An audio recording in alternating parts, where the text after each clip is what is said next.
Super volcanoes का रहस्य। नमस्ते साइंस के दीवाने लोगों, पृथ्वी के केंद्र में गोता लगाने के लिए तैयार हो जाइए, जहां विशाल सुपर वॉल्केनोज सोए हुए हैं। हजारों सालों से उबल रहे मोल्टन रॉक के एक विशाल पॉट की कल्पना कीजिए। यह जलता हुआ तरल पदार्थ, जिसे मैग्मा कहा जाता है, सैकड़ों हजारों वर्षों से वास्ट अंडरग्राउंड चेंबर्स में जमा हो जाता है। प्रेशर बढ़ता है, पृथ्वी कराहती है और फिर एक ऐसे फोर्स के साथ जो हमारे सबसे पावरफुल वेपन को भी फीका कर देता है, सुपर वॉल्केनो इरप्ट पड़ता है।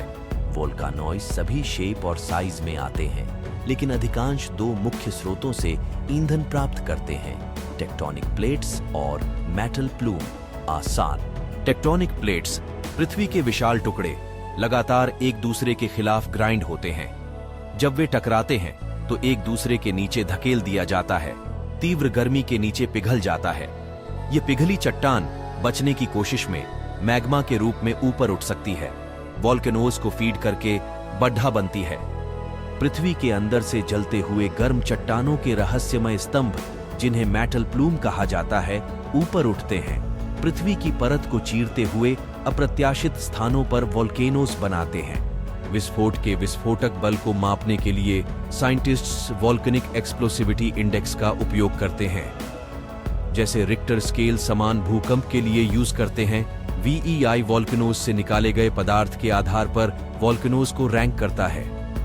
एक वीईआई 2 विस्फोट कुछ ओलंपिक पूलों को लावा से भर सकता है, जबकि एक वीईआई 5 विस्फोट हाल ही में हुए हुंगा टोंगा हुंगा की तरह वैश्विक सुनामी को ट्रिगर कर सकता है और पूरे पृथ्वी पर शॉक वेव भेज सकता है। लेकिन असली मॉन्स्टर वीईआई स्केल के टॉप पर है। 1883 में क्राकाटोआ की तरह वीईआई 6 विस्फोट दुनिया को फिर से आकार दे सकता है, जिसकी आवाज दुनिया भर में सुनी जा सकती है। मॉन्स्ट्रस सुनामी और इतनी राख जो सूर्य को वर्षों तक ढक देती है। वैसे वीईआई 7 विस्फोट हिस्ट्री डिफाइनिंग कैटास्ट्रोफीज हैं। 1815 में माउंट टम्बोरा वॉल्केनिक इरप्शन ने एक हंगर क्राइसिस की शुरुआत कर दी थी, जो कई साल तक चली। शुक्र है, ये मानव इतिहास में केवल कुछ ही बार होते हैं। तो सुपर वॉल्केनो असल में क्या है? यह शब्द साइंटिफिक फैक्ट से अधिक मीडिया का हाइप है। मुख्य अंतर यह है कि सुपर वॉल्केनो से हर विस्फोट सुपर विस्फोट नहीं होता है। जो चीज उन्हें वास्तव में भयानक बनाती है, वह है उनकी अनइमेजिनेबल पावर की क्षमता। एक विस्फोट की कल्पना कीजिए जो सबसे बड़े न्यूक्लियर बॉम्ब से 1000 गुना बड़ा है, जो वातावरण में अरबों टन राख और गैस उगलता है। यह एक सुपर विस्फोट की रियल पावर है, जो दुनिया के हर कोने को प्रभावित करने में सक्षम है। ये विस्फोट विशाल काल्डेरा छोड़ जाते हैं, जो विशाल गड्ढे होते हैं, जो मैग्मा से खाली होने के बाद जमीन के ढहने से बनते हैं। लेकिन सुपर वॉल्केनो के सुपर विस्फोट के लिए आवश्यक दबाव को फिर से बनाने में सैकड़ों हजारों साल लग सकते हैं। अनुमानों से पता चलता है कि हर 17,000 साल में एक सुपर विस्फोट हो सकता है, जो उनके संभावित खतरे का एक सोबरिंग रिमाइंडर है।